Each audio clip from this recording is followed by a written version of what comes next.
Bienvenidos a una jornada de 3 en las que vamos a abordar el mundo de China. Lo cierto es que estamos sorprendidos por la gran aceptación que ha tenido. Yo creo que al final todos estamos un poco dudosos, ¿no? Bueno, pues que desconocemos parte de esa cultura de un país pues que se postula, como ya comentábamos en la promoción, en las promociones y en la web de Alumni, como una nación que pretende ser la primera potencia mundial. En este caso, ahora Águeda nos contará un poco más con detenimiento, pero fijaros que se ha convertido en un modelo bueno, pues que se ha convertido en una potencia mundial con un formato político como es el comunismo. Normalmente lo que han hecho ha sido pues, remar todos juntos, en este caso pues, por esa ideología, y además pues, es una cultura que yo personalmente desconocía y que gracias a Águeda hemos ido conociendo un poquito más y que con estas 3 sesiones pues, vamos a conocer aún más todavía. Fijaros además que hace 30, bueno, el día 1 de enero celebramos el Año Nuevo. Y en este caso la cultura china, ¿no? Estos ya son chascarrillos que yo creo que también interesan. Este viernes la comunidad china va a celebrar su Año Nuevo chino, el año que corresponde al Buey. Y será el año 4719 de su calendario. Fijaros todo esto, como de repente nos empezamos a descolocar, ¿no? Y yo creo que habrá partes en las que nos descoloquemos, partes que admiremos y partes que necesitemos que nos explique un poco más en detenimiento Águeda. Águeda, yo si te parece, hoy es la primera sesión, hoy nos vas a hablar sobre el contexto actual de China y su evolución, ¿verdad? Sí. Y si te parece, lo que vamos a hacer para acordar con el resto de asistentes un poco el funcionamiento, como todos vais a tener el micrófono cerrado, tenéis la opción del chat. Os voy a poner ahora un mensajito que voy a poner un hola. Y en ese chat lo que vais a poder hacer es escribir vuestras preguntas, ¿vale? En esas preguntas lo que haremos será, al final de la conferencia, le plantearemos a Águeda todas las preguntas que vayáis ahí poniendo, sobre todo para tampoco entretenerla mientras que ella está haciendo la conferencia y finalmente le hacemos el turno de preguntas. Pues no me enrollo más, Águeda, todo tuyo. Estamos dispuestos y encantados de escucharte. Perfecto. Pues, oye, pues muchísimas gracias. Antes de nada, agradeceros la invitación, por supuesto, al Uniceo, y un placer, desde luego, para mí estar con vosotros, y además en un día tan señalado como has dicho tú, que vamos, que si lo hubiéramos hecho aposta yo creo que no hubiera coincidido en las fechas tan oportunas, porque estamos a un día de que entre el Año Nuevo chino y además en el contexto actual en el que yo creo que ya China empieza, ¿no?, a sonar en distintos entornos, sí que yo creo que vienen muy bien, ¿no?, estos 3 módulos que hemos planteado, que son módulos totalmente independientes. Cada uno de ellos va a afrontar una perspectiva distinta, pero sí que es verdad que en este punto de partida en el que estamos ahora, lo que vamos es a contextualizar, ¿no?, la magnitud, la dimensión de lo que es China actualmente. Y yo creo que nos va a dar ese entendimiento que quizás ahora mismo nos falta cuando, bueno, pues leemos algún artículo, vemos noticias o simplemente tenemos interés, ¿no?, por lo que es la economía internacional. Bueno, pues lo que hoy vamos a ver, ¿no?, yo creo que todos tenemos una imagen de China, ¿no?, que es, bueno, pues estos paisajes, ¿no?, idílicos que suele tener China, que es la imagen de la parte superior izquierda, y de una cultura totalmente milenaria, ¿no?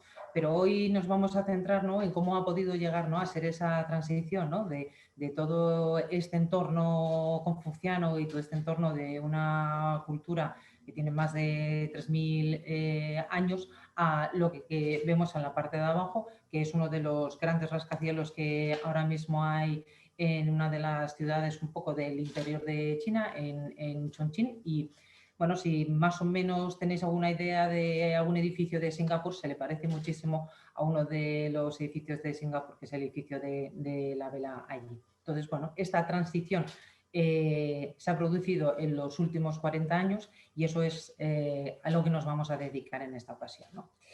En este sentido, en la parte de la izquierda, este es un gráfico que me ha parecido, la verdad, muy significativo de cómo ha habido, ¿no?, esa evolución. Ponen tres espacios temporales en el 1900, a finales del siglo pasado, en el 2008 y en el 2024. Bueno, pues si veis, en la parte primera, China aparecía muy al final de lo que es la lista, dentro de lo que es el top 10.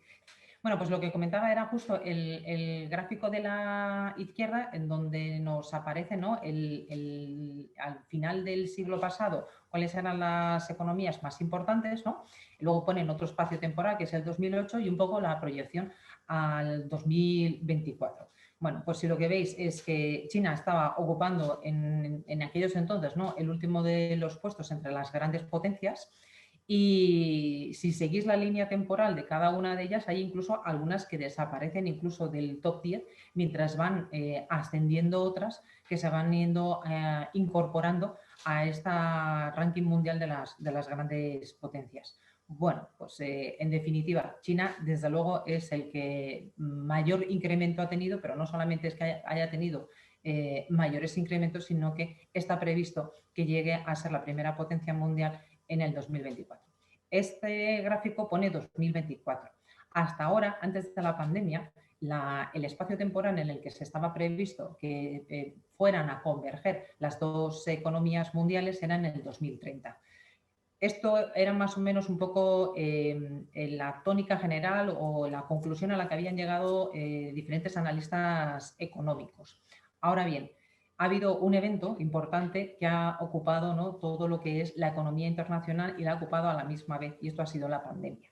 Entonces, la pandemia lo que ha hecho en este momento ha sido desequilibrar todas estas estadísticas, todas estas estimaciones, y ahora lo que sí que se prevé es que por lo menos haya alrededor de unos 5 años menos en que este paso a considerarse la primera potencia económica mundial, es bueno hacer el recalco en que va a ser la primera potencia económica, porque después ahora vamos a ver otros contextos, y se produciría antes porque si algo ha puesto de relieve la pandemia es el nivel tecnológico de cada una de las economías, porque en la tecnología ha sido donde ha estado la clave más principal para enfrentar lo que es la dispersión del virus, y una vez que ya éramos conocedores todos, ¿no?, del impacto que esto iba a tener en una pandemia internacional, cómo ha sido la contención en cada uno de los sitios.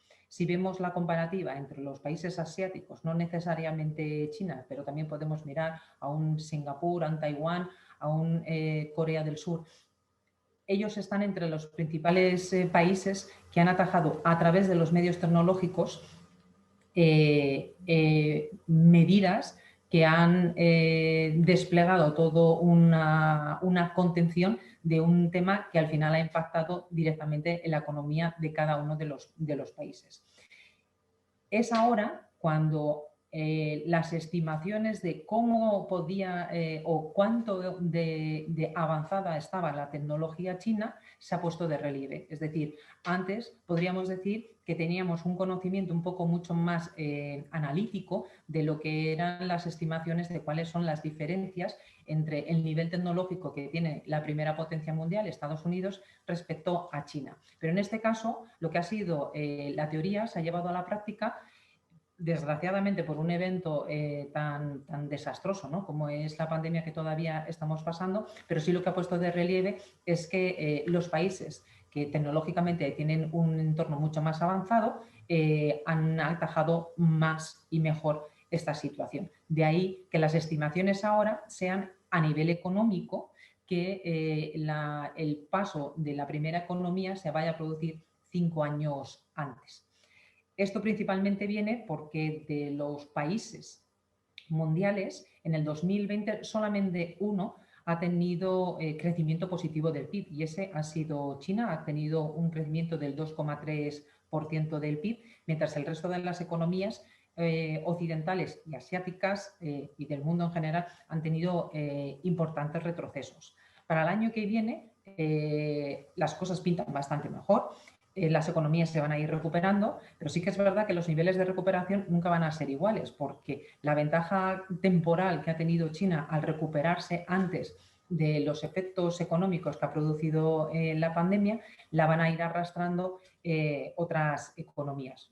Simplemente por dar un dato, la economía de China está previsto que crezca el año que viene el doble que Estados Unidos. Por lo tanto, esa diferencia se va a ir acortando y por ahí es por donde viene, ¿no?, el que en el contexto del 2030 ya tenemos ahora un contexto de 2025 para eso.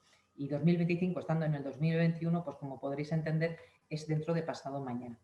A mí me gusta decir en estos casos, ¿no?, que estamos viviendo unos tiempos realmente importantes, ¿no?, porque estamos viviendo todos estos cambios en lo que son las cadenas de producción globales, en lo que es a nivel económico y a nivel tecnológico. Evidentemente estamos pasando una transición y una era que tecnológicamente va a impactar sobre lo que es nuestra generación y las generaciones futuras. En la parte de la derecha os pongo un poco en contexto, ¿no?, para que veáis la economía china, de dónde venía en el 1980 y hacia dónde va ahora. El tema de poner 1980 no es casual. En el 1978, pero bueno, se pone siempre en 1980 porque es un poco cuando ya entran en ejecución las medidas que tomó el gobierno chino. El gobierno chino en el 1978, a través de lo que hacen es decidir que China se tiene que abrir al mundo y lo que va a hacer es convertirse en, o esa era su intención en el momento, convertirse en potencia exportadora. De ahí que lo que hace son unas medidas aperturistas y de comercio exterior, de tal manera que lo que hace es, bueno, pues cambiar esa estructura de economía fundamentalmente agrícola que tenía antes a una más orientada a lo que es la manufactura, que ha sido el entorno en el que se han ido desarrollando hasta ahora. El cambio a través del PIB, pues podéis ver que son unos millones de dólares en el 1980 y ahora lo que se ha alcanzado han sido los 14 billones de dólares en el 2020. Es decir, China ha pasado de representar el 2,7% del PIB mundial entre todos los países en el 1980 a ya representar el entorno del 14%. Estados Unidos y Europa, Estados Unidos sí que tiene ahora mismo, representa un 24%, pero ahora mismo China y la Unión Europea como grupo, están representando más o menos exactamente lo mismo en proporción del PIB mundial. Otro de los puntos que son claramente impactantes, ¿no?, en este cambio es la renta per cápita. La renta per cápita no solamente nos indica, ¿no?, el nivel de desarrollo que tiene una economía, sino además la clasificación en la que se encuentra. Hasta ahora, y digo hasta ahora porque justamente los objetivos de 2020 para China eran muy ambiciosos, porque el gobierno chino había planteado en estos últimos 5 años, ellos hacen proyecciones de desarrollo económico y social cada 5 años, son planes quinquenales. Bueno, pues en el último que había y que justamente se acababa en el 2020, el propósito, el objetivo principal, entre muchos de ellos, había 2 económicos y lo que habían puesto como objetivo era que se doblara el PIB y que se doblara el PIB per cápita respecto al valor que se tenía en el 2010. Es decir, no a un valor cercano, sino en una década. Bueno, pues en una década, en una generación, China ha conseguido pasar a su población de ser una sociedad en vías de desarrollo o desarrollada en la parte baja de la clasificación, a pasar a la parte alta de economía de ingresos medios. Y esto ya es un punto muy significativo para lo que es la definición de la economía china. La renta de $307 en el 1980 a los $10.000 que representa ahora hace que se haga ese cambio. Pero sí que me gusta en este momento hacer un poco la comparativa. Evidentemente es más de un 33% de subida, o sea, son 33 veces más lo que ha crecido la renta per cápita en estos últimos 40 años.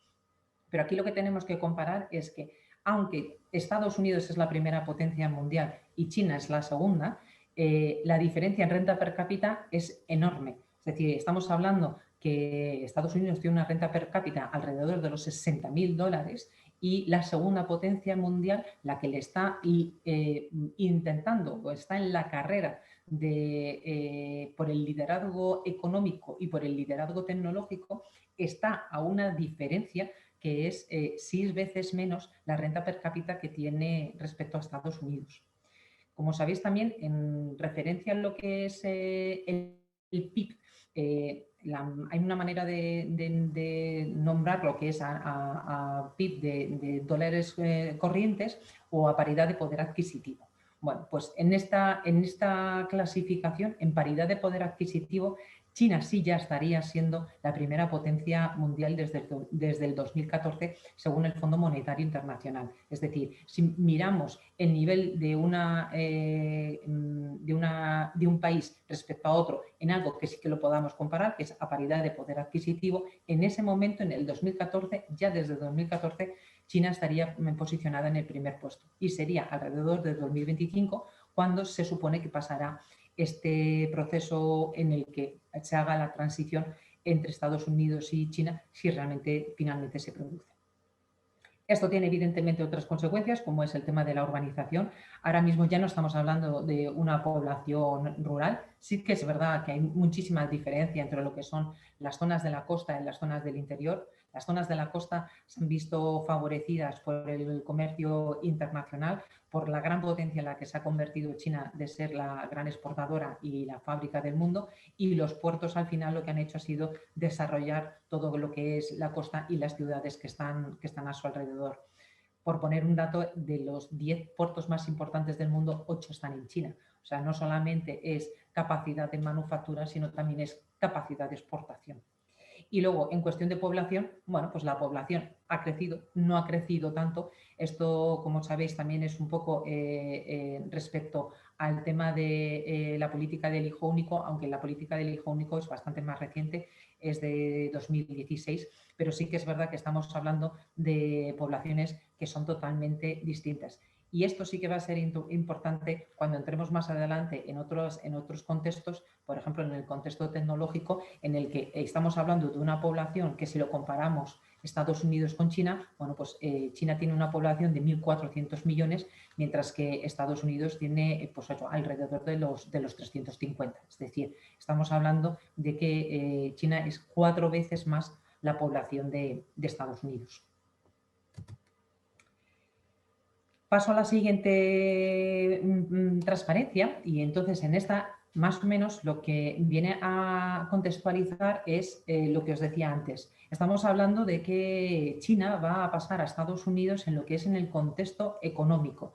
Es lo que es la previsión que ahora mismo la evolución del PIB y el contexto de economía internacional así se estima. Pero sí que veis que hay algunas en la parte de la derecha, que hay algunos de los indicadores por los cuales Estados Unidos sigue siendo la potencia hegemónica, la prevalente. ¿Por qué es esto? Porque cuando estamos hablando de potencia mundial, de la primera potencia mundial, lo que hablamos es en un contexto de 3 dimensiones. Hablamos en el contexto económico, hablamos en el contexto militar y hablamos en el contexto también político. Entonces, en este tipo de contexto global, evidentemente Estados Unidos sigue teniendo esa particularidad de ser la primera potencia mundial. Pero como veis, hay algunos aspectos en los que sí que se les disputa entre Estados Unidos y China lo que es la importancia a nivel internacional. Sobre todo es por el tema de económico, que es la parte del vértice de arriba, y por la parte de abajo es la capacidad de negociar acuerdos comerciales y la capacidad de diplomacia. En este sentido, la aportación que tiene el contexto en donde se desarrolla China es una base fundamental para que podamos entender un poco por qué en esta dimensión China tiene ese gran avance respecto de lo que es Estados Unidos.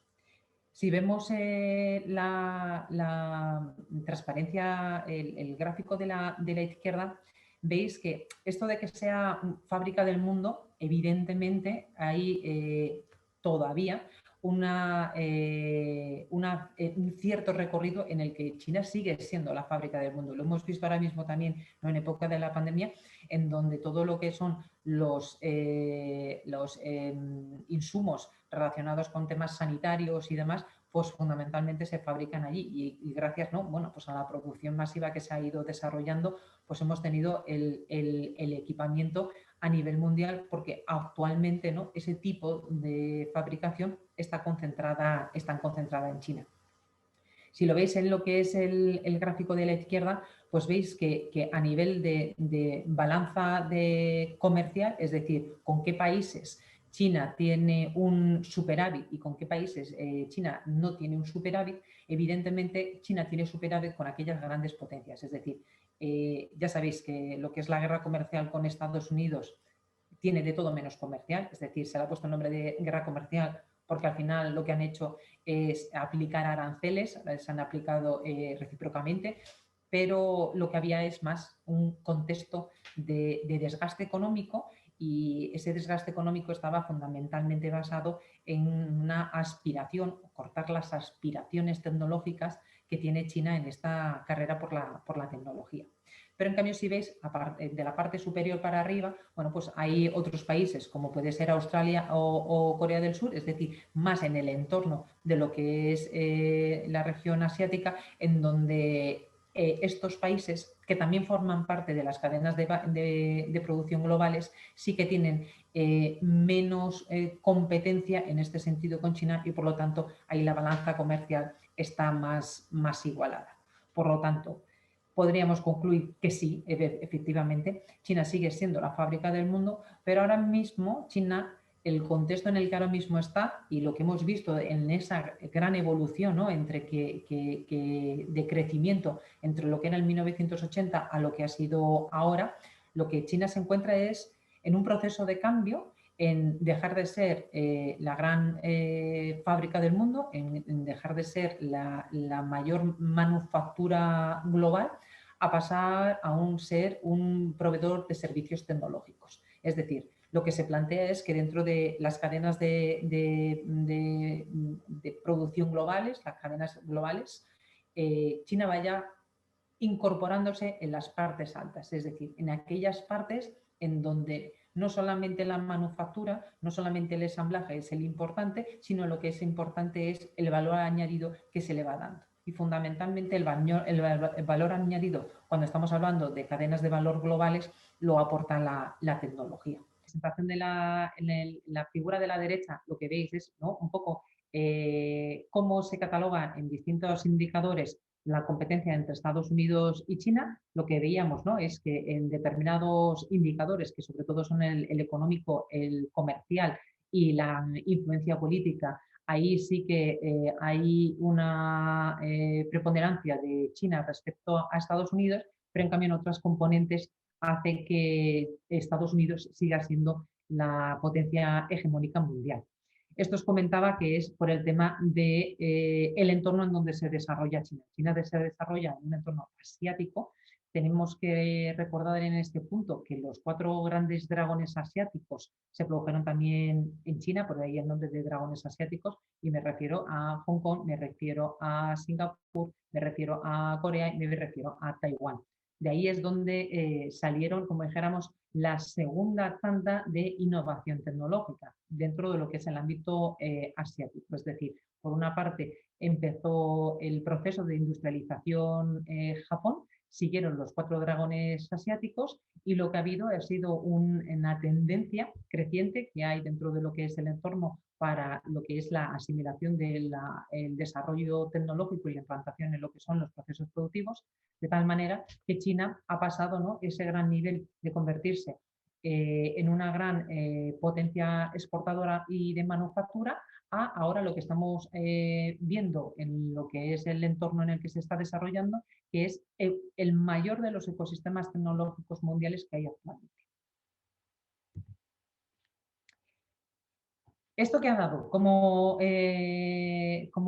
en el escenario económico y comercial. Estas dos imágenes os las quiero poner porque sí que me interesa que tengáis un poco en claro, ¿no?, el concepto de cuando estamos hablando en relaciones comerciales, qué es lo que suponen, ¿no?, las relaciones comerciales que tiene China y que la hacen, ¿no?, tener esa posición tan importante respecto al resto de los países.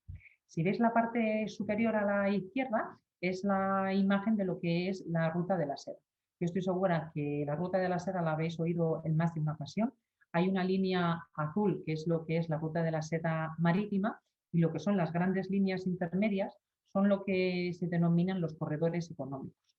Y hay uno de ellos, solamente uno de estos corredores económicos, en total son 6, que es ferroviario, que es el tren que conecta Yiwu, que es el gran mercado mayorista del mundo, que está en la zona inferior a la derecha de China, con Madrid. Es más largo que el que une Vladivostok y tiene como extremo tiene a Madrid y otro extremo lo tiene en Londres. Bueno, pues esta es la dimensión. Es decir, cuando nosotros hablamos de la dimensión comercial de China y el ámbito en donde China establece sus relaciones económicas y comerciales, las establece en este ámbito de relación, en un ámbito en donde se está poniendo de conexión toda Asia con Europa, porque uno de los corredores va a la parte de Indonesia y otra parte al sudeste asiático, pero estos además también están conectados a África y a Latinoamérica. Es decir, a través de lo que es la ruta de la seda, tiene China contemplado tanto una diplomacia extendida en todos estos países con los cuales está estableciendo unas relaciones comerciales. En la parte inferior lo que vemos es los grandes acuerdos comerciales que hay actualmente. Como sabéis, poco tiempo después de que la administración Trump entrara en ejecución, se salió del TTP. El TTP era el gran acuerdo transpacífico económico en donde se pone, ¿no?, en convergencia, ¿no?, las dos partes del Pacífico para hacer una especie de amplio acuerdo de comercio. Con la salida de Estados Unidos, esto queda un poco pues, ya desmigajado porque era una de las grandes potencias, pero además es que a esta coalición no avisaron, no invitaron a China, sino que se quedaban en esta parte del resto de las grandes potencias. Bueno, pues es ahora Japón el que con el abandono de Estados Unidos se ha quedado liderando, pero no es para nada tan importante como el acuerdo del RCEP, que si lo veis es en la parte de la izquierda, en donde China es la que más ha impulsado este acuerdo, se ha convertido en el acuerdo de libre comercio más grande del mundo, es decir, no es muchísimo más grande que es el NAFTA, que es la parte que conecta Canadá, el acuerdo de comercio que tienen entre Canadá, Estados Unidos y México, y por supuesto es muchísimo más grande que el que tenemos nosotros dentro de lo que es la Unión Europea. Esto a nivel de comercio, teniendo en cuenta que tú eres una potencia de manufactura y además te estás convirtiendo en un líder tecnológico, lo que supone es una vía por la cual yo todo lo que es mi expertise, todo lo que es mi ventaja competitiva en lo que son las cadenas de producción, la voy a ir trasladando y gracias a estas vías que también me están dando la ruta de la seda, tanto en la ruta de la seda normal, la terrestre, la marítima, como la digital, lo que voy a hacer es toda la capacidad que voy adquiriendo a nivel tecnológico también la voy a ir trasladando, de tal manera que estos grandes mercados en los cuales ahora mismo lo que hace un acuerdo de libre comercio es reducir los aranceles, es mejorar las relaciones económicas y al final lo que también se produce es una mejora en las relaciones de la política exterior. Bueno, pues imaginaros lo que es este acuerdo de libre comercio, el más grande del mundo.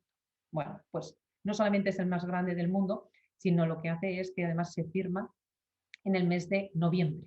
En el mes de noviembre ya se sabía que iba a haber un cambio presidencial en Estados Unidos, de tal manera que el impacto fue incluso mayor, porque estábamos todavía en aquellos entonces, en el momento en el que bueno, estaban todavía disputándose si se hacía la revisión de las urnas o no se hacía la revisión de las urnas, pero Asia lo que hace es adelantarse. Y Asia poniendo a China como una de las grandes potencias que está tirando del carro. Porque sí que es verdad que aquí os tengo que comentar que dentro de lo que es RCEP, India no participa. Es de los grandes países asiáticos el único que no participa. Por lo tanto, la figura más relevante que hay ahora mismo dentro de ese entorno comercial, evidentemente, es China.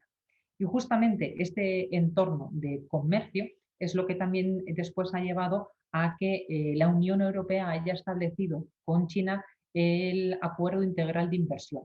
Este se produce el día 30 de diciembre y, como veis, apenas tiene un mes de diferencia respecto al gran acuerdo mundial de comercio, y para China es una doble baza, es decir, no solamente es un golpe de efecto para la administración Trump, que de una partida doble en apenas un mes de diferencia lo que ha sido es generar el mayor acuerdo del mundo a nivel de comercio, es decir, ya casi no tengo que estar tan pendiente, ¿no?, de si la administración Biden finalmente va a cambiar esta actitud, podamos decirla beligerante, ¿no?, en cuestión de temas comerciales respecto a lo que es la guerra comercial, sino que además lo que hago es con el otro gran socio, es decir, no solamente Asia con el RCEP, sino con la Unión Europea, que es mi otro gran socio, lo que hago es firmar un acuerdo de inversiones.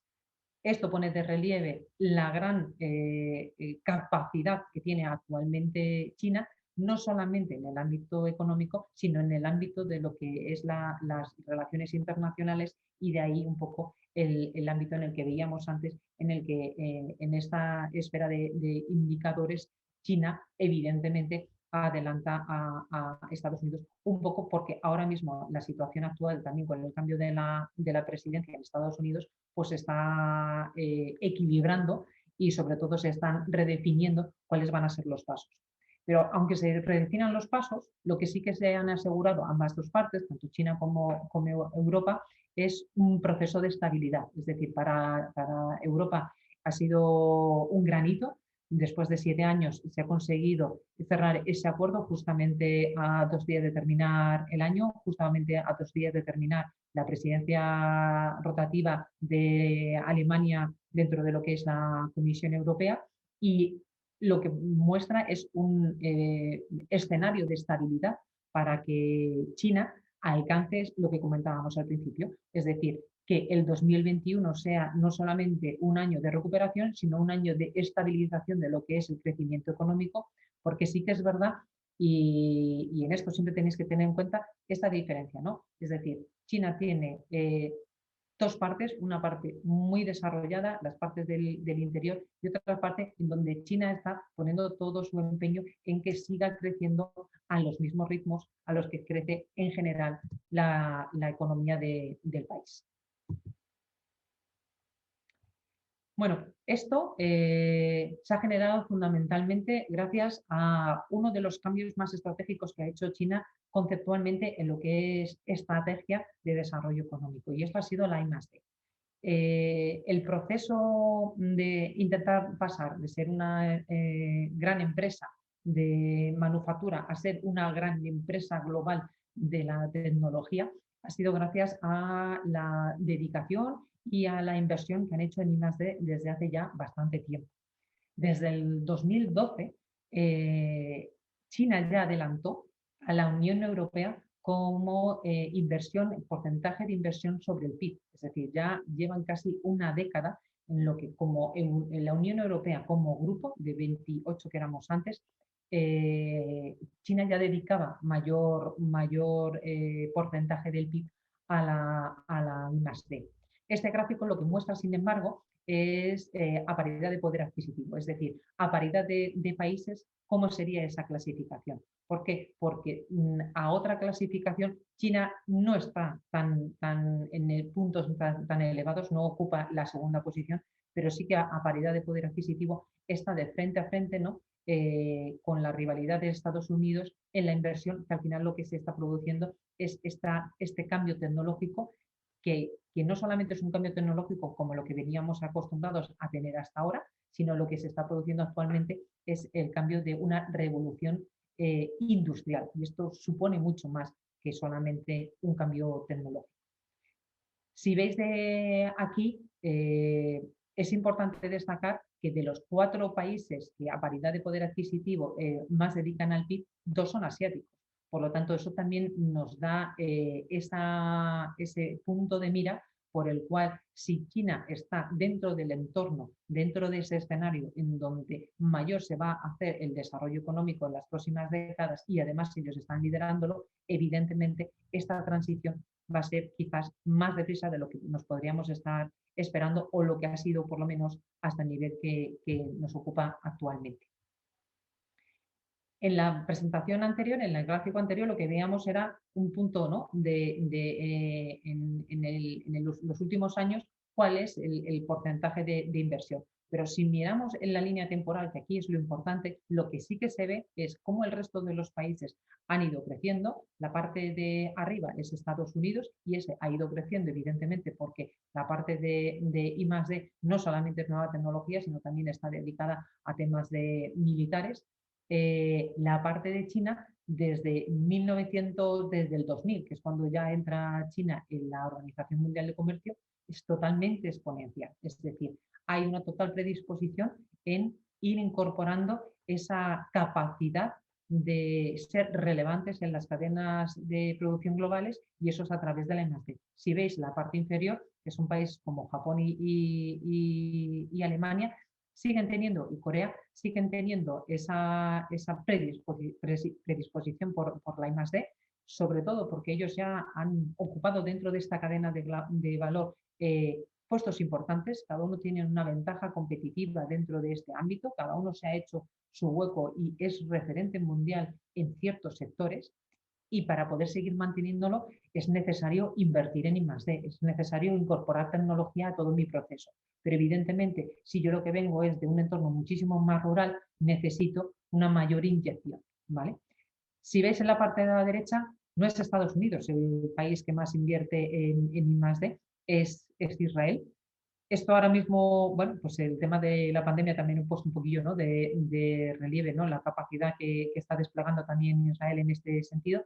Y Corea, pues por lo que os comentaba al principio, ¿no? Fueron de los países que han conseguido tener un impacto en la pandemia de unos centenares, mientras que nuestro orden de magnitud, desgraciadamente, en el resto de los países occidentales es bastante más alto. Bueno, pues esto que nos está dando. Esto lo que nos está dando es que, por una parte, China, me refiero ahora al gráfico de la derecha, lo que muestra es cómo está creciendo el PIB en las ciudades del sur y cómo está creciendo la línea roja en las ciudades del norte. Bueno, pues China, en el proceso de desarrollo económico, lo que hizo es, cuando se dedicó a la manufactura principalmente se desarrolló en las ciudades del norte, es decir, donde estaba Pekín, donde está Tianjin, son los grandes centros de producción. Mientras que las zonas económicas especiales, que es a lo que se ha llamado a estos centros en donde China poco a poco ha ido experimentando cómo podía ser centros en donde tengamos una relación comercial más amplia y donde se pueda hacer el desarrollo de tecnología, eso lo ha situado en el sur.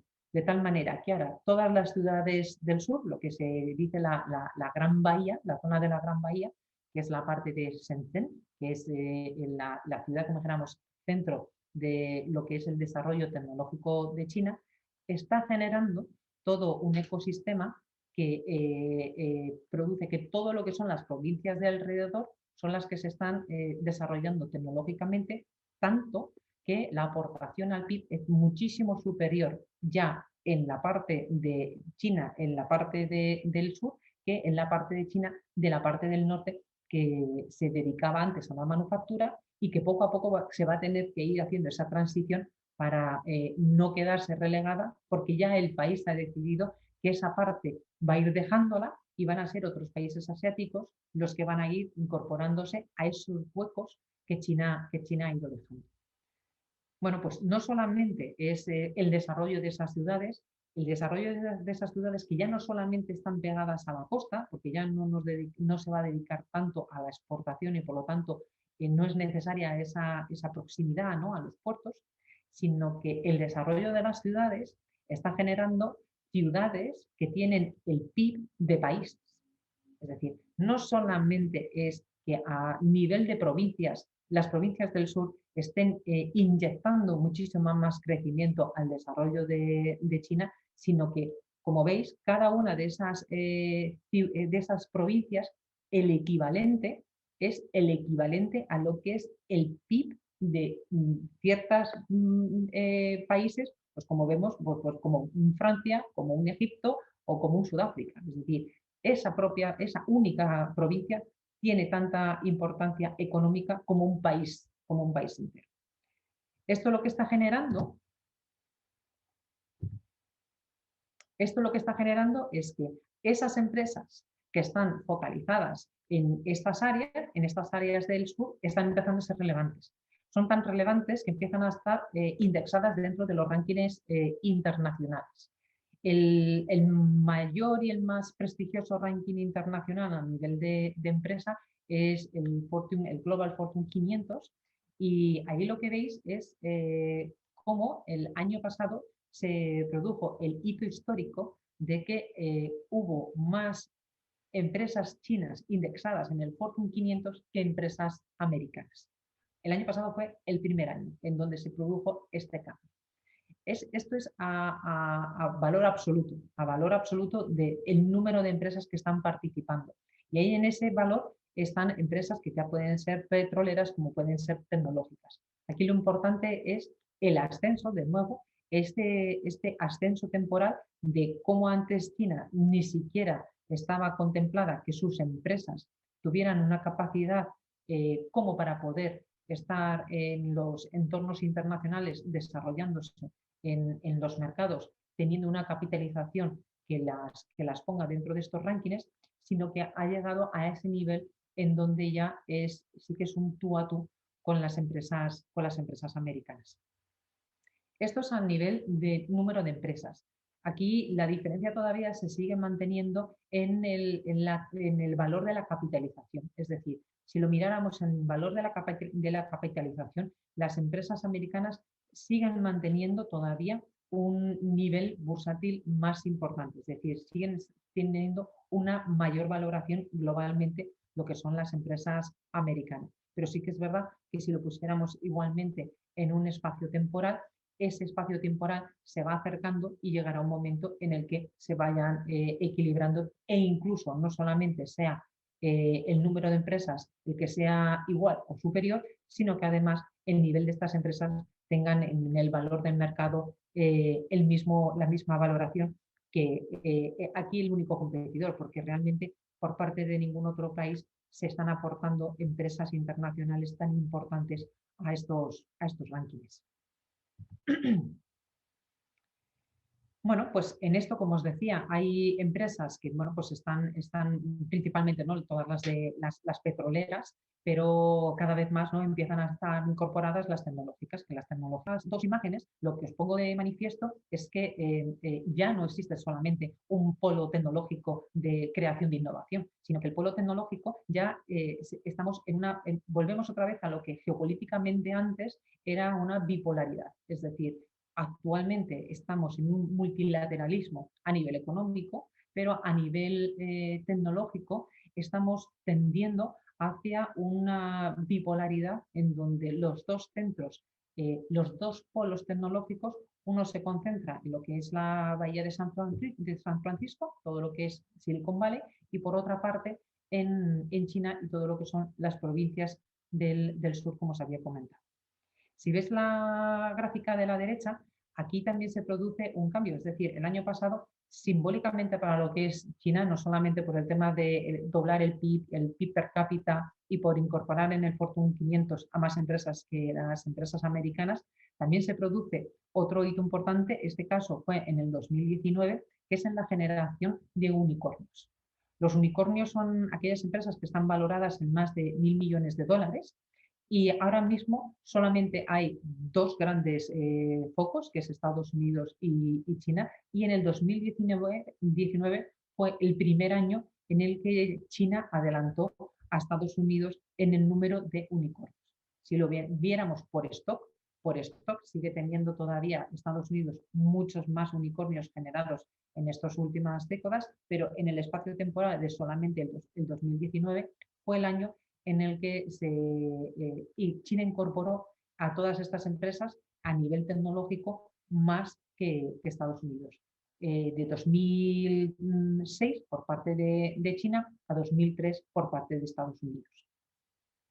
En los números que aparecen abajo, ahí lo que os indico es cuál ha sido el efecto en el 2020. En el 2020 ha vuelto a generarse otra vez esa transición. Estados Unidos otra vez ha vuelto a liderar la clasificación, pero si veis lo que estamos hablando son de valores más o menos simbólicos, es decir, hay unos pocos números de unicornios que están o de un lado o del otro, pero realmente lo simbólico es el nivel de desarrollo económico y tecnológico en innovación que ha generado China en las últimas décadas, de tal manera que está llegando a generar el mismo nivel de unicornios, el mismo número de unicornios que Estados Unidos. Bueno, pues estos niveles de unicornios, la mayoría de todos los unicornios están dedicados al ámbito tecnológico, a la gran amplitud de lo que son los sistemas tecnológicos que ahora mismo se están desarrollando y que gracias a la incorporación del 5G ahora mismo tienen esa capacidad de desarrollo que antes no se podía porque la tecnología no lo permitía, es decir, la tecnología tenía una serie de limitaciones para que hubiera tecnologías que aunque ya existían, no se podían desarrollar en la misma magnitud en la que se están desarrollando actualmente.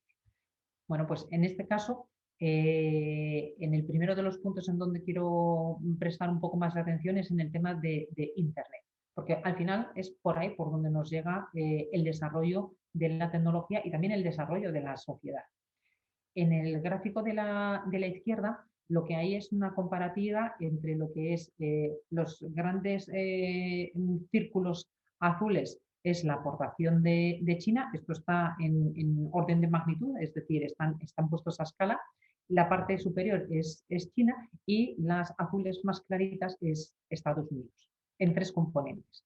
Por una parte estaría Internet, la del centro es la Internet móvil y por otra parte serían los pagos móviles.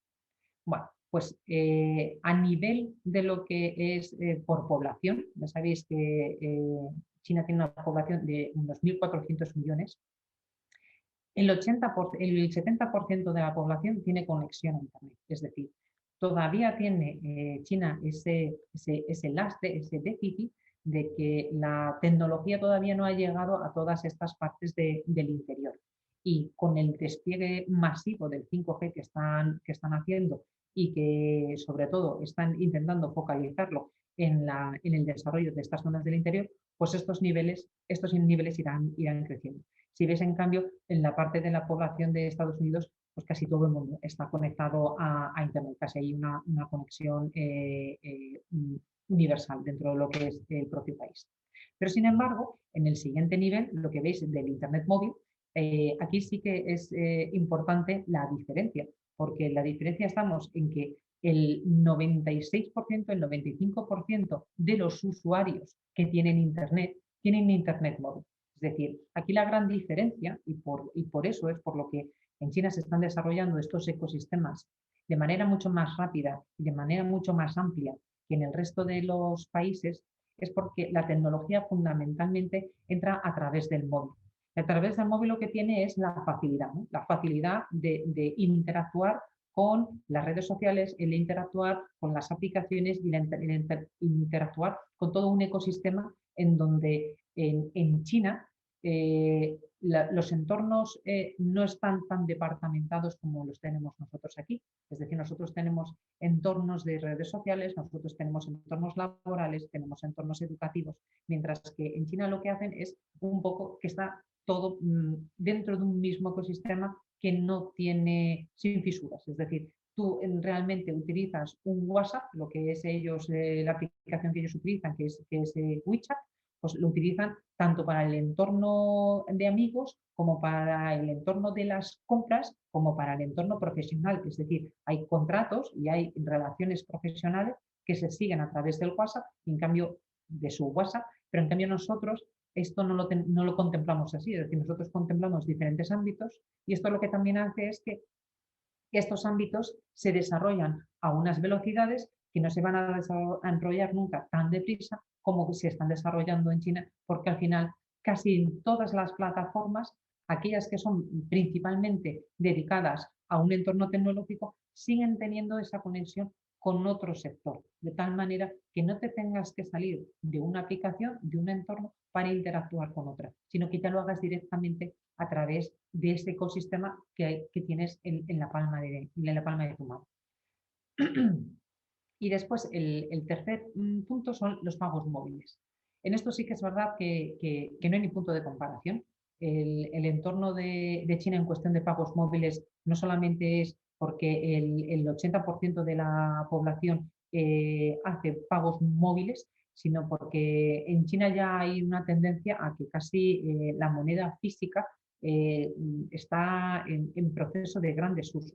Solamente el 20%, uno de cada 5 personas, utiliza el medio físico de pago con monedas, y al final lo que son todos los pagos a través de las aplicaciones de terceros, y aquí es donde entra fundamentalmente Alibaba, es donde se ha producido este gran cambio, que lo que hace es que bueno, la diferencia entre el nivel de transacciones que se producen en el mercado estadounidense respecto del que se produce en el mercado chino es de grandes millones de dólares, es decir, no tienen ni siquiera la misma magnitud. Esto al final lo que va a generar es, y lo que está generando, es el desarrollo de la clase media, es decir, hay más gente que accediendo a la tecnología se están desarrollando sus entornos. En el momento que ellos los incorporan en sus entornos sociales, lo que hace es que toda esta parte, gracias a esta evolución, genere clase media. Bueno, pues la clase media al final es el gran detonante del consumo, y el consumo al final es aquello que va a producir el crecimiento económico. Y la clase media fundamentalmente se va a generar en Asia en la próxima década. Y no solamente en Asia, como venimos diciendo en toda la presentación, sino que de manera más significativa en China. En las próximas décadas, en los próximos 10 años, China va a aportar 350 millones. A los que ahora mismo ya tiene, va a aportar 350 millones de miembros a la clase media. En el resto del mundo vamos a aportar apenas 130.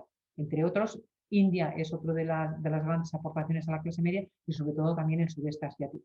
Y el sudeste asiático fundamentalmente también beneficiado por estas conexiones que China está generando a través de la ruta de la seda, porque lo que no solamente lleva es inversión en infraestructuras, sino que a través de la ruta de la seda digital lo que también está haciendo es exportar estos grandes ecosistemas tecnológicos que ya no solamente están dentro de lo que es la gran muralla china digital, sino lo que hacen es exportarse, ¿no?, al resto de los ámbitos en donde comercial y a nivel de turismo y a nivel de e-commerce están extendiendo este ámbito de actuación, y por lo tanto el crecimiento no solamente de la economía china, sino además de estas grandes empresas, de los titanes tecnológicos, que lo que hacen es que bueno, en el top 10 ya no solamente bueno, pues tengamos la misma agrupación de siempre, ¿no?, pues de los Apple, de los Microsoft de turno, sino que se hayan incorporado en este top 10 pues Alibaba y Tencent. Tencent es la empresa propietaria de WeChat, en torno al puesto 6 y al puesto 7. Si también habéis visto recientemente, bueno, ha habido un intento de salida a bolsa por parte de Alibaba, de su filial de comercio de pagos electrónicos, es decir, de las fintech. Y esto lo que da por descontado es la gran interés que existe por parte de las fintech dentro de China, y por el ámbito en el que se está desarrollando todo lo que es el proceso de las fintech a nivel de Alibaba, ¿no?, del gran ecosistema que ha conseguido montar Alibaba. Pues en este contexto, al final, hay ciertas cosas que están divididas, volvemos otra vez a una bipolaridad, y hay ciertas cosas en las que no. Hay ciertas cosas en las que China no tiene ni un rival cercano. Es decir, en las redes sociales tenemos, ¿no?, que en los 10 primeros puestos, pues veis, está claramente repartido el nivel de importancia de lo que es las empresas americanas y lo que son las empresas estadounidenses, las empresas chinas. También hay que poner de relieve aquí que las empresas americanas lo que tienen es una presencia global, una presencia mundial, mientras que mayoritariamente las empresas chinas todavía siguen manteniendo esa parte más intrínseca dentro de lo que es su entorno y están empezando ya a crecer, evidentemente primero en la zona asiática, pero ya están empezando a crecer a nivel internacional. Y esto lo digo por el tema de TikTok, que aparece en el puesto 7º y que al final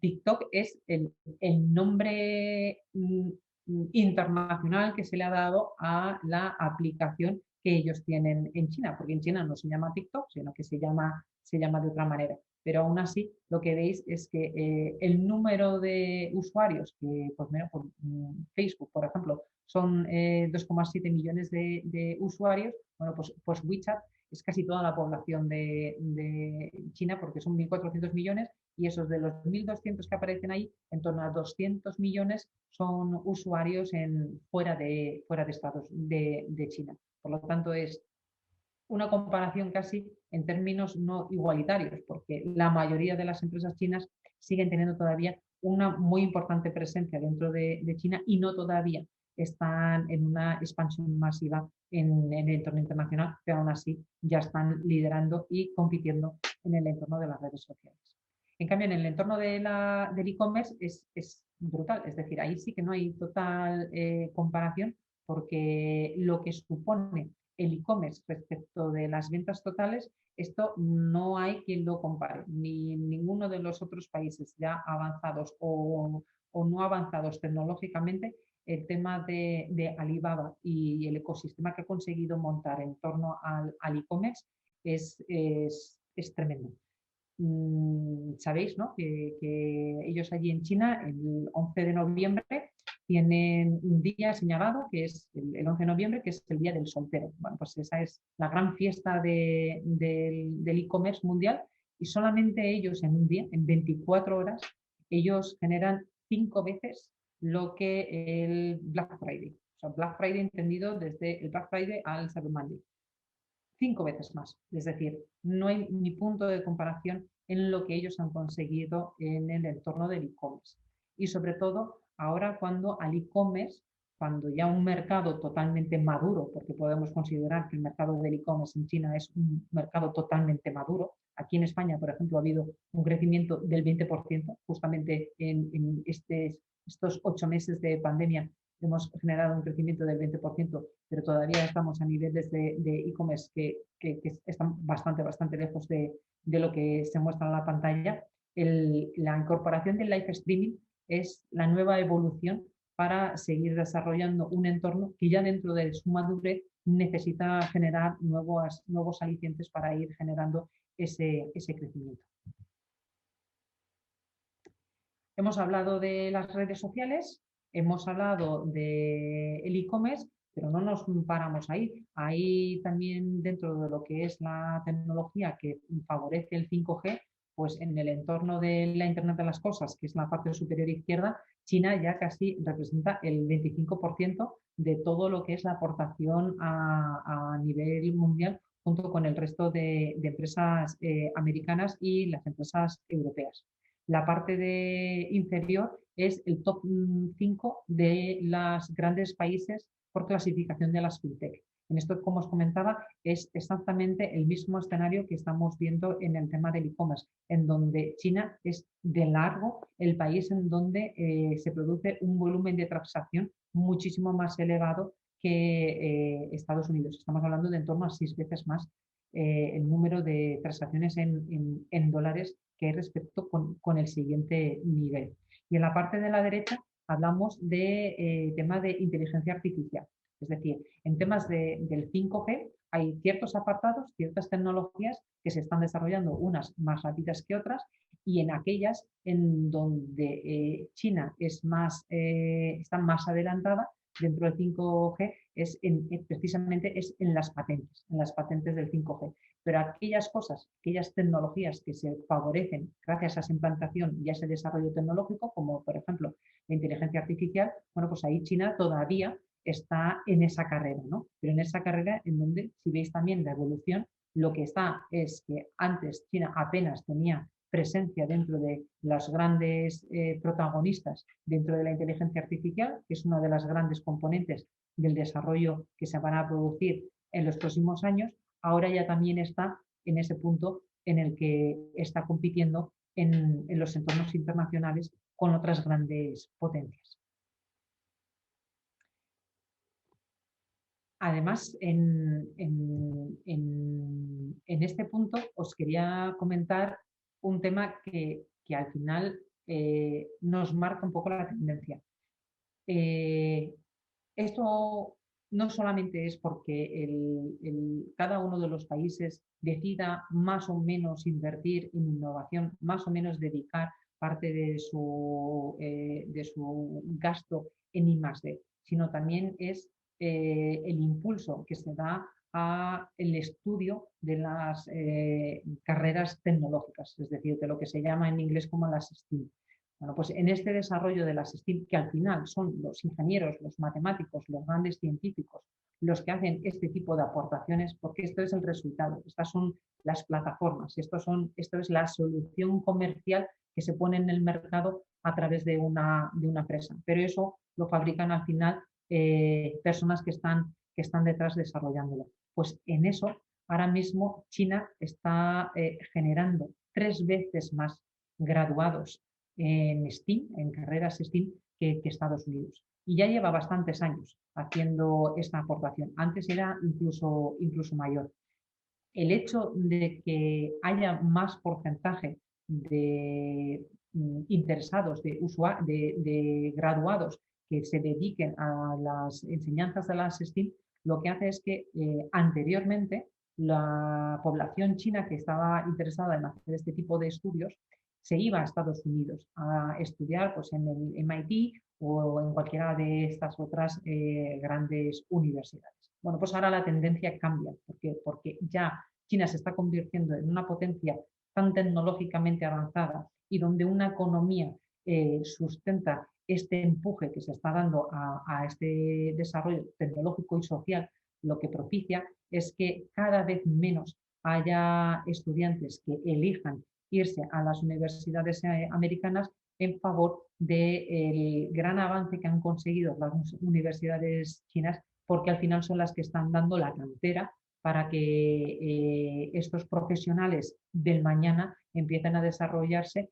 en estos ámbitos en donde la tecnología va a ser una de las partes importantes que haga que esa competencia entre Estados Unidos y China se vaya igualando, incluso pues, bueno, en determinados aspectos se vaya recrudeciendo, ¿no?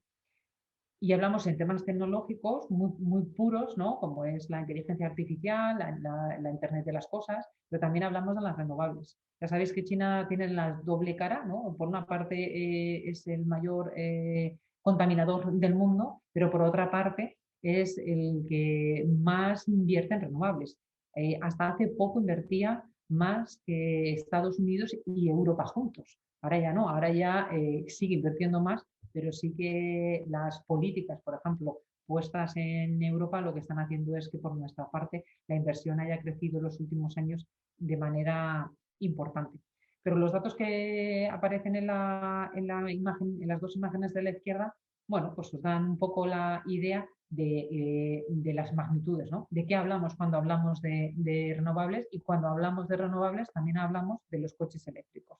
Porque si una de las cosas que más está pitando dentro de las renovables no solamente es la generación de la nueva energía, sino es cómo esa nueva energía se va a trasladar a lo que es el entorno de los vehículos eléctricos. Si veis además, últimamente hay muchísimas filtraciones de con quién Apple se va a juntar para hacer el desarrollo del Apple Car. Y esto fundamentalmente también viene porque este gran acuerdo comercial, que es el RCEP, en donde Asia es el mayor entorno de acuerdo comercial del mundo, lo que le está dando es el privilegio a China de que, como es el mercado que mayor producción tiene de coches tradicionales y el que mayor producción tiene de coches eléctricos, si además tú tienes un entorno en donde tienes un acuerdo de libre comercio, evidentemente tu tecnología se va a desplegar, este Design in China se va a desplegar a través de estos cauces. Bueno, pues la parte superior es el número de autobuses que ya van con tecnología eléctrica en China, y el resto es pues, aportaciones del resto de los países que como veis es un pequeño punto en lo que es la estadística global de la tarta en cuestión de coches eléctricos, autobuses eléctricos. Y luego la parte inferior, esto sí es los coches eléctricos que están rodando, es decir, los 7,2 millones de coches eléctricos que el año pasado, en 2019, este es el informe de 2019, estaban en carretera. Y como veis, pues la parte de China no solamente es el mayor productor, es el mercado que más produce coches eléctricos de nueva generación, sino que además es donde más se está apoyando el desarrollo de infraestructuras y del desarrollo de las baterías que permiten este tipo de transición entre energías más contaminantes y a energías mucho más limpias. Entre otras cosas, porque también China busca esta transición, ¿no? De convertirse en una economía limpia, porque luego al final eso también económicamente, si tienes una sociedad en donde padece cierto entorno medioambientalmente adverso, lo que estás ganando por una parte terminas perdiéndolo por otra. Y luego en la parte de la derecha es otro de los grandes puntos que os quiero comentar y que tengáis en mente dentro de lo que es el Design in China. Es decir, cuando hablo de Design in China es aquello en lo que China está invirtiendo tecnológicamente de tal manera que su tecnología es ahora mismo la tecnología que se está implantando en aquellos proyectos que gana a través de todo el mundo. Es decir, ya puede ser en el sudeste asiático, ya puede ser en Japón, ya puede ser Corea, como pueda ser África. Bueno, pues uno de los temas más importantes es la alta velocidad. El crecimiento en alta velocidad que ha tenido China es tremendo. O sea, China ha pasado de la bicicleta con motor a casi en estos últimos 20 años ya no se ven bicicletas, ya lo de los bicicletas con motor, eso también otra rareza, y lo que se mueve, esta creciente población de clase media ya es en transporte de alta velocidad, con tecnología propia generada por ellos. Y luego en la parte de la derecha es la parte de la ruta de la seda, es decir, de este Design in China que yo exporto en aquellos proyectos en donde soy adjudicatario. Y como veis, no solamente China está desarrollando y es de largo el país que más kilómetros de alta velocidad tiene, sino que además esta alta velocidad es la que está aportando en las infraestructuras que está desarrollando a lo largo de la ruta de la seda.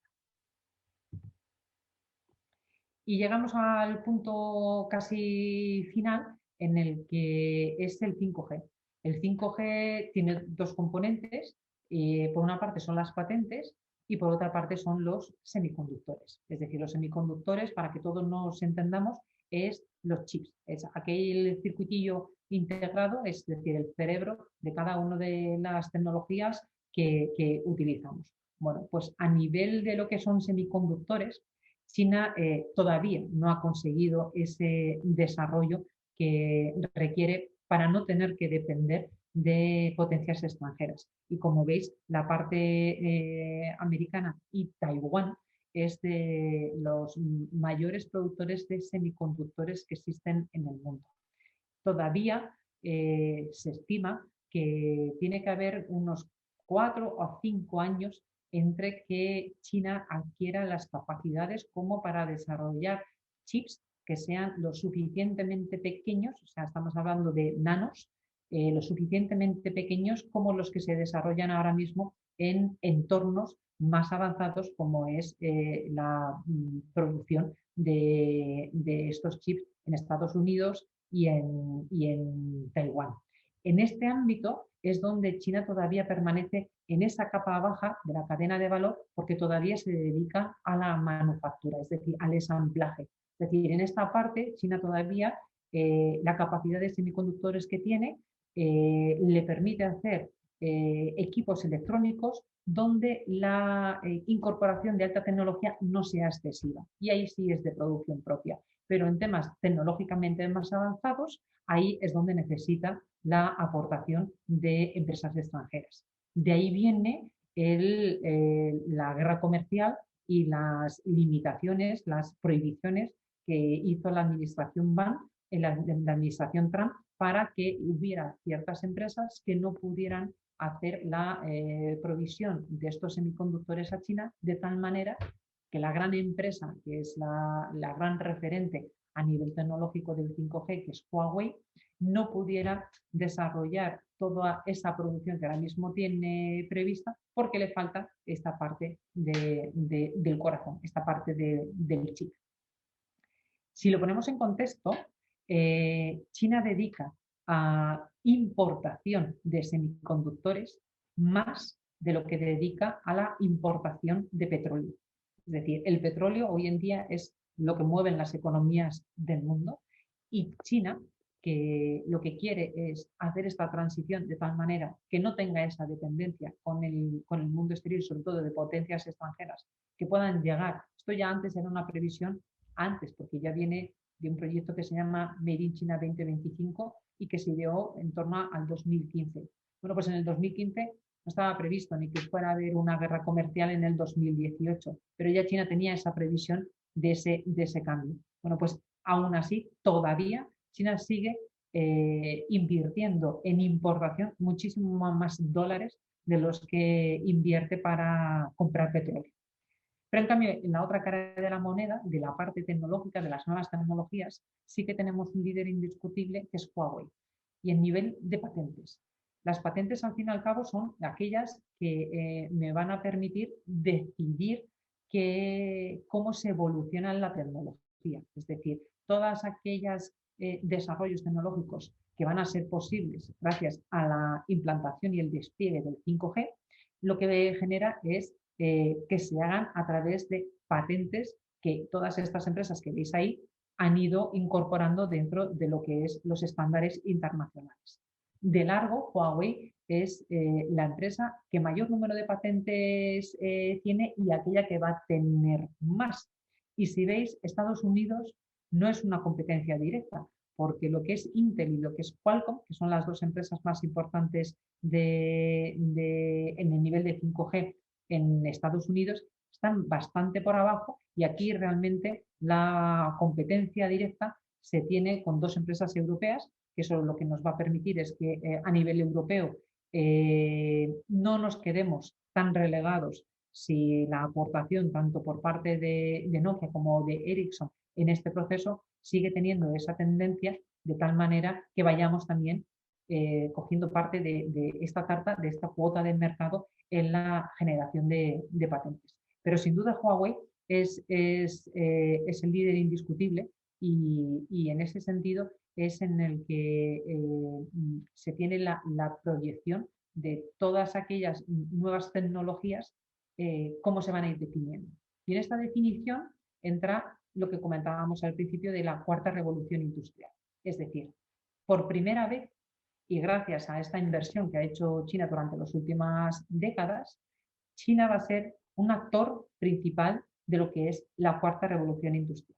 Es decir, hasta ahora China nunca había participado de las anteriores revoluciones industriales y ahora no solamente participa, sino que participa incorporando a la empresa líder que está diseñando cómo tienen que evolucionar esos ecosistemas. Porque lo que son las patentes 5G se dedica a todo lo que es el ámbito del 5G. Y cuando hablamos del 5G, hablamos de la Internet de las cosas, del Big Data, de la robótica, de la realidad virtual, de las fintech, aplicado a la telemedicina, aplicado a los coches autónomos, aplicado a lo que va a ser nuestro mundo en las próximas décadas a medida que se vayan desarrollando esos modelos de negocio que van a hacer posibles esta incorporación de la tecnología.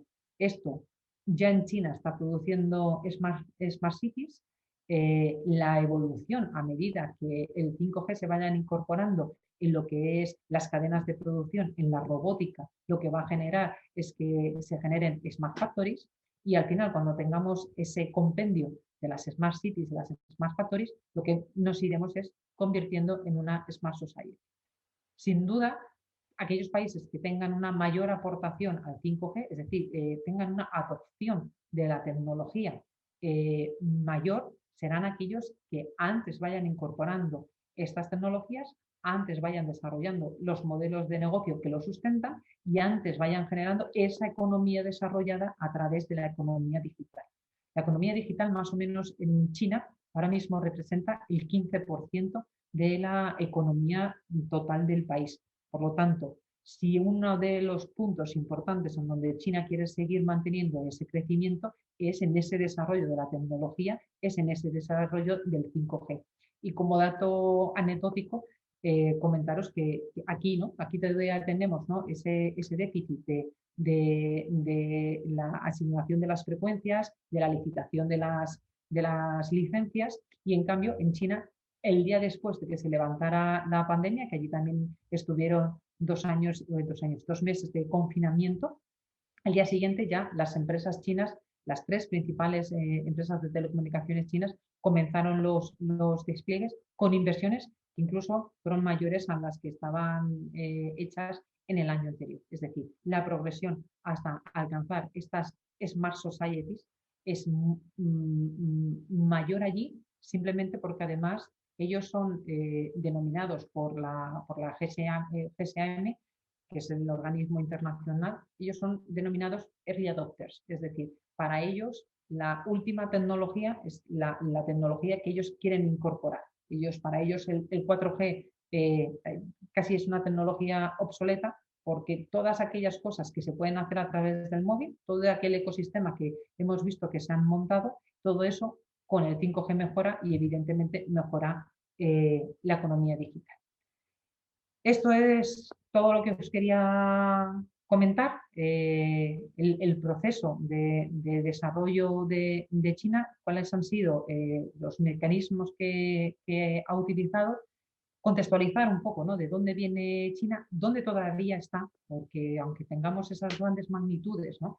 En donde podamos ver, ¿no? Que es la segunda potencia económica, que es la mayor potencia exportadora, donde está en una carrera por la tecnología, sigue habiendo esas desigualdades, sigue habiendo ese desequilibrio en renta per cápita y sigue habiendo, bueno, pues un entorno geopolíticamente cambiante, no solamente por los cambios en la administración Trump a Biden, sino un poco por el entorno que se ha montado en donde estamos redefiniendo, ¿no? Todo lo que es el esquema de relaciones que actualmente teníamos. En este esquema es donde China se relaciona y donde está haciendo esta proyección que os he comentado. Y hasta aquí. Ahora lo que vosotros me queráis preguntar o comentar. Perfecto. Pues Águeda, si te parece, vamos a parar de compartir la pantalla para que nos podamos ver así un poco las caras a todos. Y te lanzo una primera pregunta.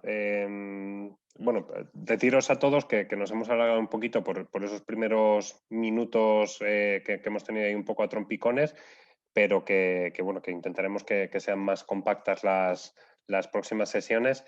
Pregunta José Manuel Saiz, que ha sido que está muy inquieto y ha lanzado bastantes preguntas. Pregunta si cuando China sea la primera potencia, ¿crees que conseguirá imponer su sistema de capitalismo de Estado en el resto del mundo? Cuando China sea la primera potencia, independientemente de cuándo sea, lo que tenemos que tener en cuenta es el esquema primero que os planteaba. Es decir, para tú ser primera potencia global tienes que tener otras capacidades. Tienes que tener una capacidad también militar y tienes que tener una capacidad política reconocida. Actualmente China, en este desarrollo que tiene, su principal interés es el desarrollo económico. Pero el desarrollo económico no va parejo del resto. El resto es a nivel de cómo tú vayas haciendo esa diplomacia y cómo vayas tú estableciendo estas relaciones. China evidentemente no tiene ningún interés en imponer su modelo. Es decir, si hasta ahora lo que se ha visto y lo que se ha quedado evidente es que en la medida en las que las potencias extranjeras han considerado que la incorporación de China en los organismos internacionales iba a derivar en que China iba a cambiar su modelo de desarrollo, lo que se ha visto es que no, que esta incorporación lo que ha hecho ha sido que China se desarrolle económicamente, que haya una mayor convergencia dentro de lo que son los organismos internacionales, que China participe de estas, pero no por eso internamente ellos han cambiado su modelo. Y en ese sentido, no es la prioridad de China el día de mañana hacer un cambio, sino que la proyección es seguir exactamente igual. Es decir, ellos tienen su modelo, ellos han llegado ahí gracias al desarrollo que han tenido con este modelo y el interés no es en ningún caso invertir los términos. Uh-huh. Otra pregunta de José Manuel. ¿Las empresas unicornio chinas son tecnológicas o están en todos los sectores? Principalmente son tecnológicas. Pero es que ahora mismo cuando hablamos de tecnológicas hablamos casi en todos los ámbitos de la tecnología, porque hablamos de la robótica, y hablamos de la logística y hablamos del e-commerce. Es decir, al final, cuando metes la tecnología en cada uno de los sectores y haces que la aportación de la tecnología sea mucho mayor, lo que estás convirtiendo es que sean titanes tecnológicos en lugar de más dentro de lo que es el sector propiamente dicho al que se dedicaban en su momento. Pero sí que es verdad que la mayor parte de todas ellas se dedican al entorno de los servicios, es decir, los servicios de Internet, ampliamente denominados servicios de Internet, se dedican al entorno del e-commerce, aunque ahí ya cada vez hay menos, porque como os comentaba, es un entorno ya muy maduro. El donde más se están desarrollando es en el entorno de las fintech, que son los servicios financieros, y después dentro de lo que es el desarrollo de las nuevas tecnologías, sobre todo a la inteligencia artificial y al tema del cloud, porque también va a ser una de las claves fundamentales en el desarrollo tecnológico que vamos a tener. Bueno, todos pagamos con Visa o Mastercard. Pregunta también José Manuel si en China tienen ese sistema de pago o tienen su propio sistema. Yo no he tenido nunca problema. O sea, yo normalmente hay sitios en donde pago con tarjeta de crédito y lo que también hago es utilizar la moneda pura y dura. Esto siempre suele ser más en mercadillos que en otra cosa.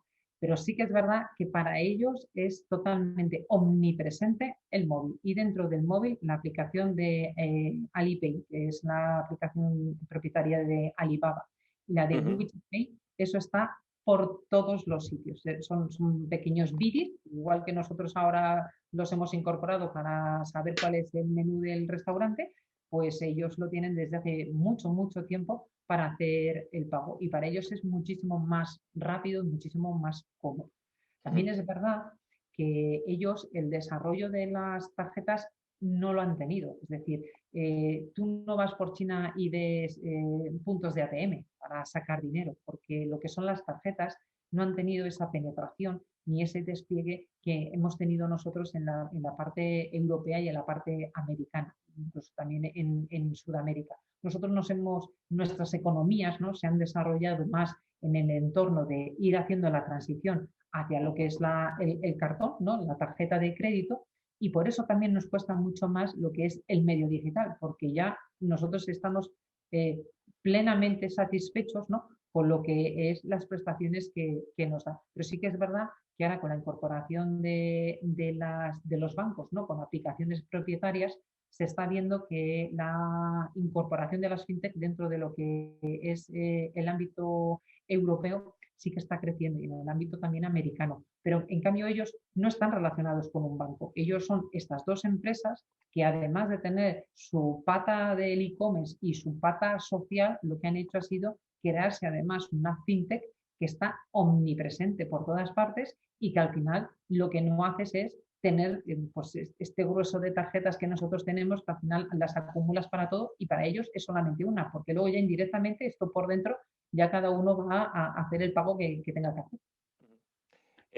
Pregunta Elena Rubio si crees que llegará en algún momento a haber un problema entre China y su expansión con el sureste asiático, sobre todo en Malaca y con el aislamiento de India.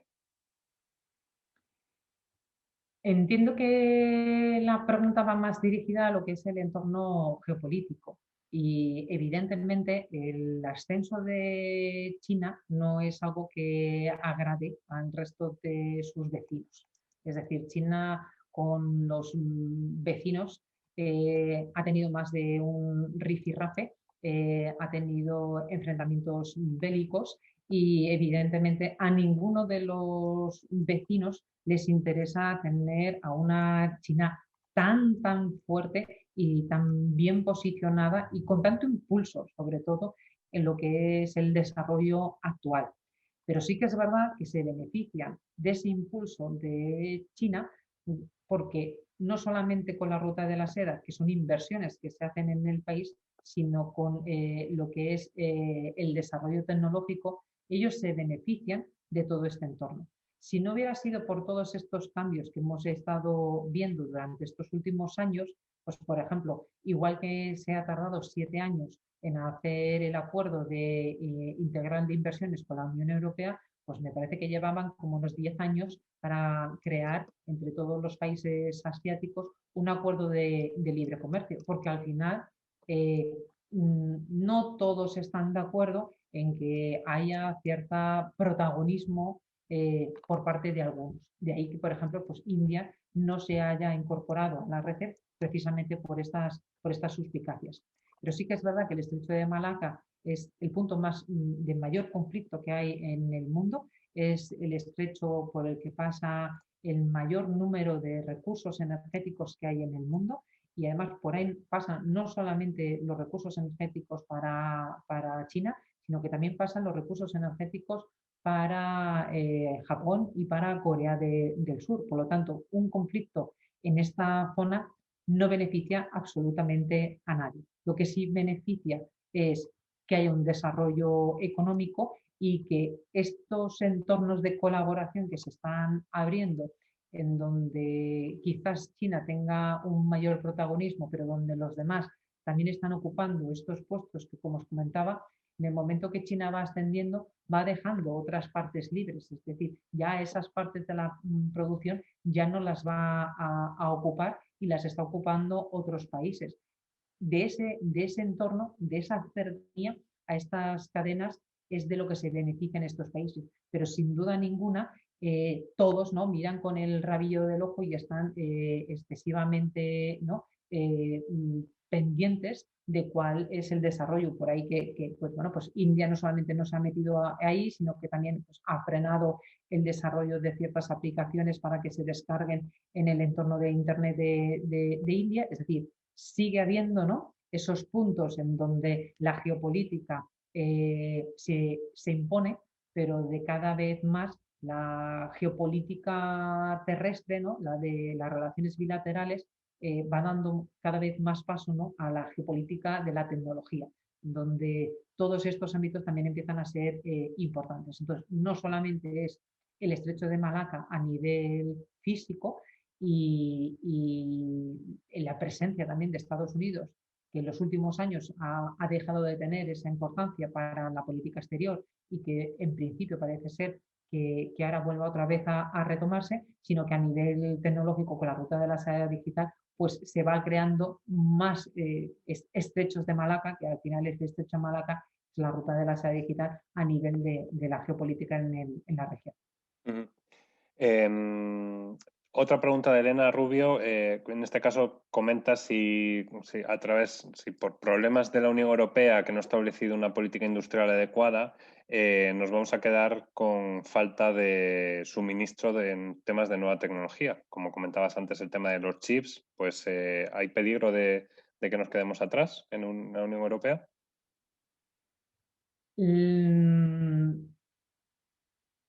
El hecho de que nosotros hayamos tenido una línea ascendente en la inversión en I+D, pero hayamos descuidado que se hayan generado otros polos tecnológicos como el de China, eso lo que está propiciando es que las empresas que para antes eran punteras en determinados aspectos, ahora ya dejan de serlo. Ahora ya un Huawei en temas de patentes 5G adelanta a una Nokia y a un Ericsson, pero esto trasladado a los procesos productivos lo que nos genera es que posiblemente si no nos ponemos antes las pilas, esas ventajas competitivas que tienen los mercados dejen de tenerlas. Pongo un ejemplo. Si actualmente, aunque China sea la mayor fábrica del mundo de automóviles, la mayor fábrica de coches energéticos, de nuevas energías, sigue siendo Alemania, ¿no?, la que tiene esa capacidad de producción y esa ventaja competitiva a nivel de calidad, ¿vale? Es decir, China es el mercado donde se produce, pero no es el mercado donde la ventaja competitiva está, porque está en otros sitios. Pero está porque en su momento el haber considerado que ese es tu herramienta de desarrollo es porque tú le metiste inversión. Bueno, pues ahora las grandes empresas automotrices no están eligiendo tener presencia en suelo europeo, sino que están poniendo la presencia en suelo chino. Y este es el caso de Tesla.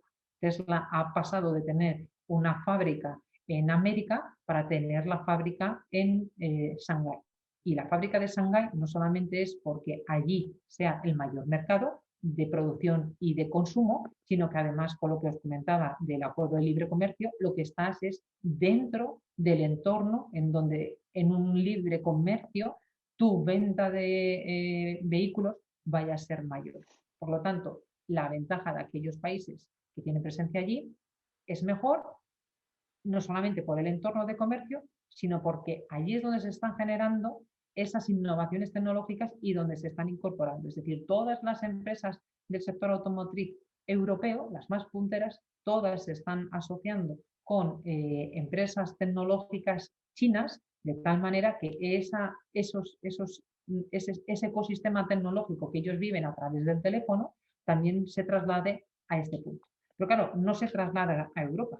Y entonces nosotros en Europa lo que tenemos es un desnivel, tanto en Europa como en Estados Unidos, respecto de cómo están evolucionando los mercados. En este caso os he puesto el ejemplo del sector automotriz, pero lo podremos hacer también en el sector de las fintech, es decir, el entorno de las fintech allí, con el volumen de negocio que se genera, que cuando ha ido a salir Ant Group con la OPA, con la OPU, la IPO en la salida a bolsa, en el entorno de las bolsas de Shanghái y de Hong Kong, si hubiera salido a bolsa, si se hubiera producido, hubiera tenido una valoración de capitalización bursátil mucho mayor que el mayor banco americano, que es JP Morgan. Es decir, una empresa que es Alibaba, que se dedica al entorno del e-commerce, resulta que se ha convertido en una fintech que es valorada mucho más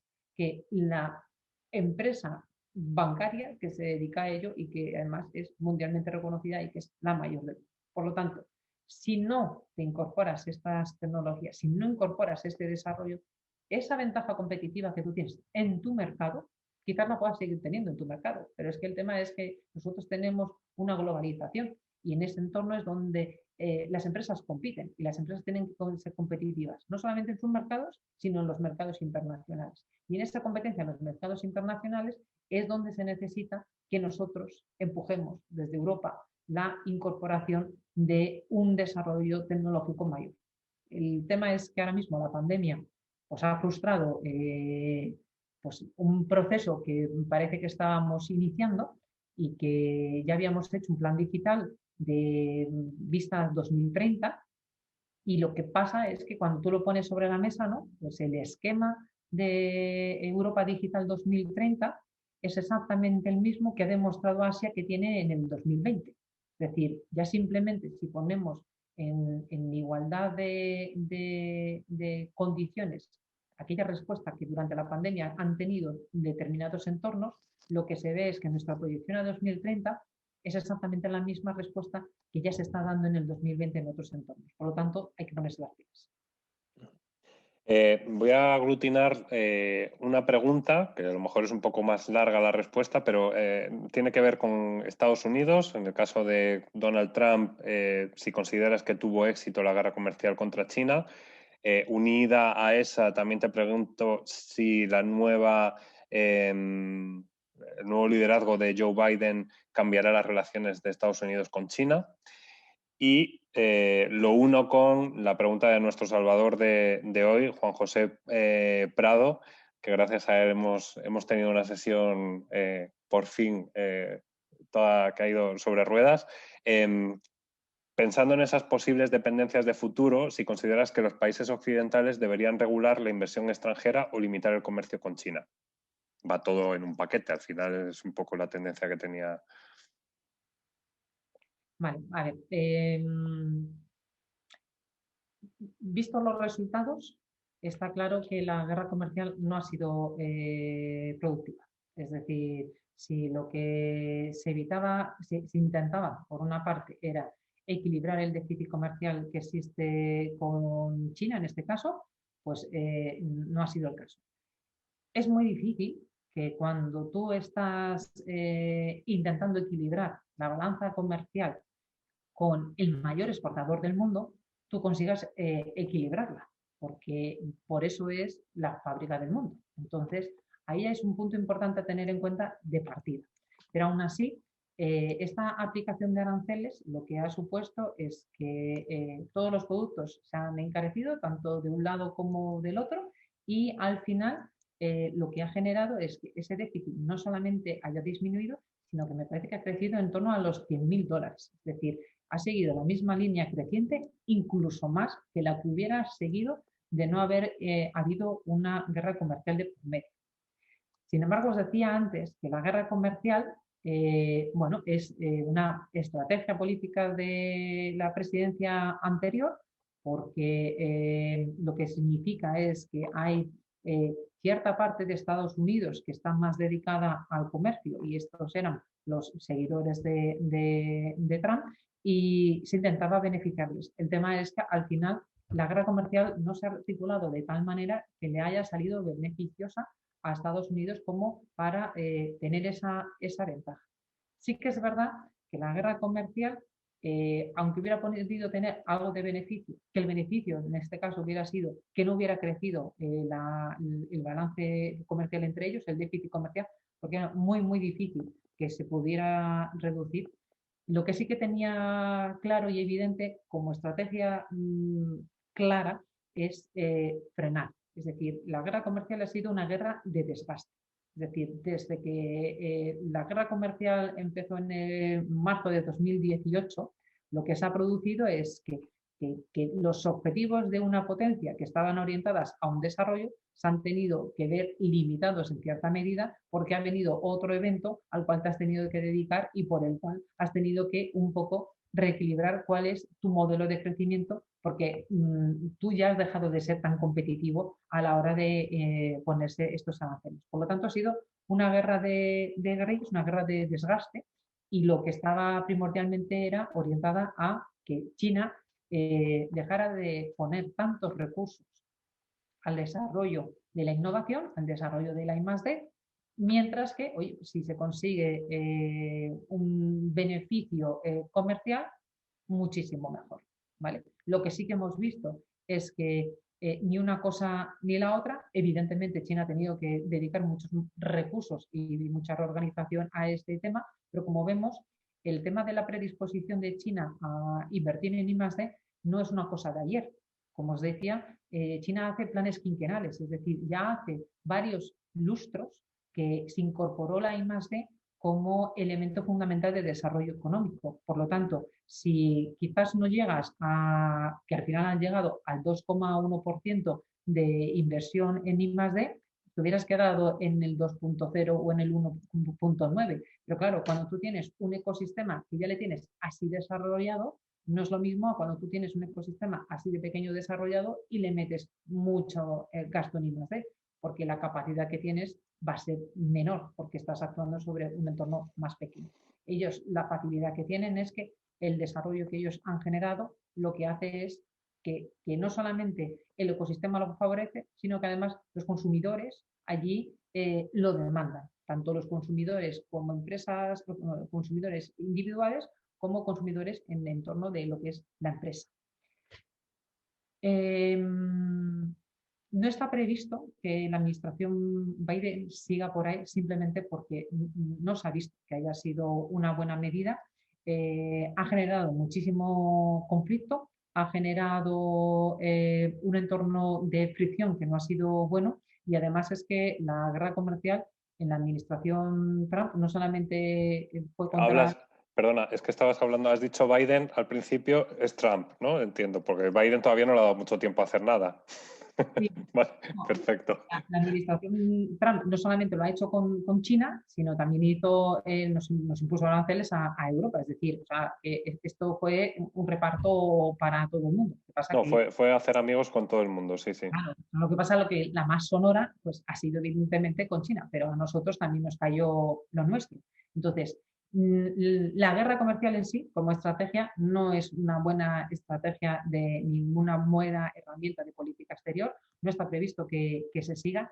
De hecho, me parece que Biden ya lleva como 50 decretos hechos deshaciendo todo lo que hizo Trump y entre ellos no está la guerra comercial. Es decir, la guerra comercial se mantiene. ¿Por qué?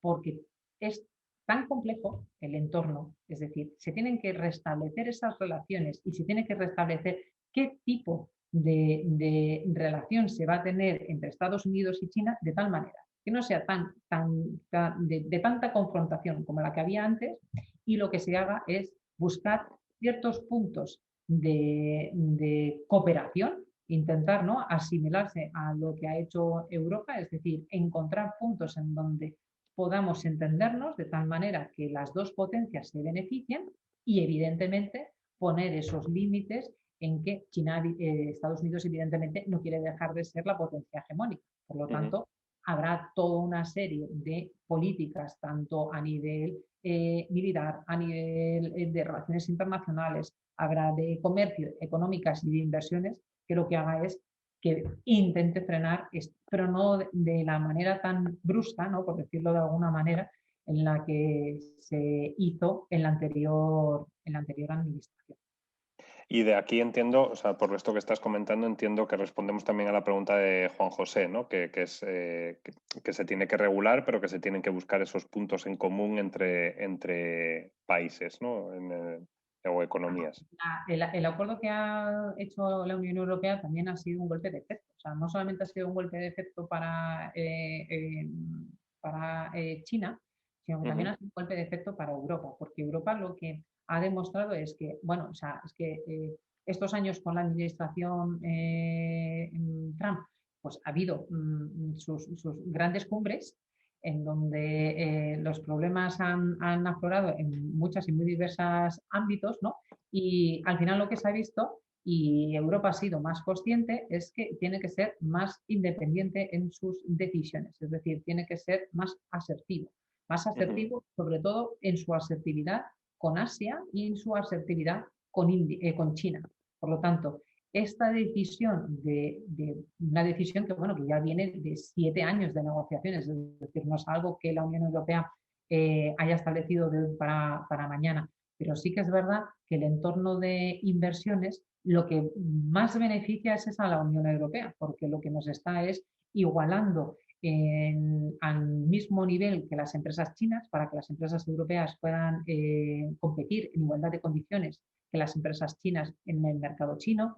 Ya no hace falta que para poder operar en China tengas que hacer una joint venture con una empresa local.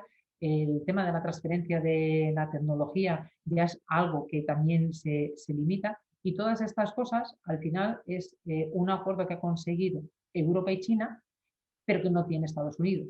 Por lo tanto, ahora le toca a Estados Unidos mover esa pieza que, bueno, que hubiera querido quizás a lo mejor liderarla, ¿no? Por eso ahí que hubo sus más y sus menos, ¿no? En por qué Europa había movido pieza antes de que Estados Unidos terminara de decidirse, pero al final lo que nos ha venido a decir estos últimos años es que los grandes bloques, o sea, Estados Unidos, Europa y Asia, y en particular China, están moviéndose hacia una más asertividad porque al final el esperar por otro, pues bueno, ya habéis visto, ¿no?